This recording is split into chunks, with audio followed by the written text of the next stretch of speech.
என்னங்க இவர வைஸ் கேப்டனா போட்டிருக்காங்க. இவர்லாம் டீம்ல இருக்காரா? அப்படின்ற அளவுக்கு வந்து பார்த்தீங்கன்னா, ஒரு ஷாக்கிங் அண்ட் சர்ப்ரைசிங்கான வந்து பார்த்தீங்கன்னா, இந்தியன் டீம் லிஸ்ட்ட தான் வந்து பார்த்தீங்கன்னா, பிசிசிஐ அனவுன்ஸ் பண்ணியிருக்கு.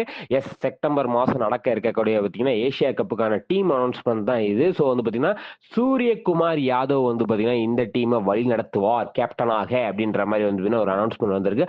அது தெரிஞ்ச விஷயம் தானே. நீ என்ன ஏதோ வந்து பார்த்தீங்கன்னா, சர்ப்ரைஸ் அவர் டீம்ல வந்திருக்காராம். அவர வைஸ் கேப்டனா போட்டிருக்காங்கலாம் சொல்றேன். எஸ், வைஸ் கேப்டனா வந்து பார்த்தீங்கன்னா, சுமன் கில்ல வந்து பார்த்தீங்கன்னா செலக்ட் பண்ணியிருக்காங்க. அவர் T20லயே கொஞ்ச நாள் விளையாடாம இருந்தாரப்பா. அவர வந்து திருப்பி போட்டுட்டாங்களா? சரி, சரி அப்படின்ற அளவுக்கு வந்து பார்த்தீங்கன்னா, எல்லாரும் பேசக்கூடிய விஷயமா வந்து பார்த்தீங்கன்னா, இந்த விஷயம் அமைஞ்சிருக்கு. ஜஸ்பிரிட் பும்ரா வந்து பார்த்தீங்கன்னா, டீம்ல இருக்காரு. ஸோ அது வந்து பெரிய பெரிய பெரிய பலம் ஃபார் வந்து பார்த்தீங்கன்னா, இந்தியன் டீம். இந்த ஏசியா கப்ப டெஃபினட்டா ஜெயிக்கிறோம். அவ்வளவுதான். வேற எதுவுமே கிடையாது அப்படின்ற அளவுக்கு தான் வந்து பார்த்தீங்கன்னா, டீம் லிஸ்ட்ட ரெடி பண்ணியிருப்பாங்க போல.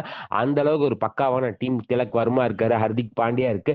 அதுக்கப்புறம் வந்து பார்த்தீங்கன்னா, அபிஷேக் சர்மா இருக்காரு, ஜிதேஷ் சர்மா இருக்காரு, அதுக்கப்புறம் சிவம் தூபே, அக்ஷர் பட்டேல், சஞ்சு சாம்சன், நிதிஷ் ராணா, ரிங்கு சிங் போன்ற பலதரப்பட்ட வீரர்கள் எல்லாம் வந்து பார்த்தீங்கன்னா எடுத்து போட்டிருக்காங்க. ஸ்பின்னுக்கு வந்து பார்த்தீங்கன்னா குல்தீப் யாதவ், அக்ஷர் பட்டேல்லாம் நாங்க இறக்குறோங்க அப்படின்ற அளவுக்கு வந்து பார்த்தீங்கன்னா சூப்பர்பான ஒரு டீமா இருக்கு. ஸோ எந்த டீம் பிளேயிங் 11 போகுதுன்னு பொறுத்துன்னு தான் பார்க்கணும். ஸோ வந்து பார்த்தீங்கன்னா செப்டம்பர் மாசம் நடக்கக்கூடிய ஏசியா கப் நம்ம கையில தாங்க அப்படின்ற அளவுக்கு வந்து பார்த்தீங்கன்னா ஒரு ப்ராமிசிங்கான டீமா தான் இருக்கு என்ன பொறுத்த வரைக்கும். நீங்க இதை பத்தி என்ன நினைக்கிறீங்க அப்படின்றத வந்து பார்த்தீங்கன்னா கமெண்ட் செக்ஷன் சொல்லுங்க.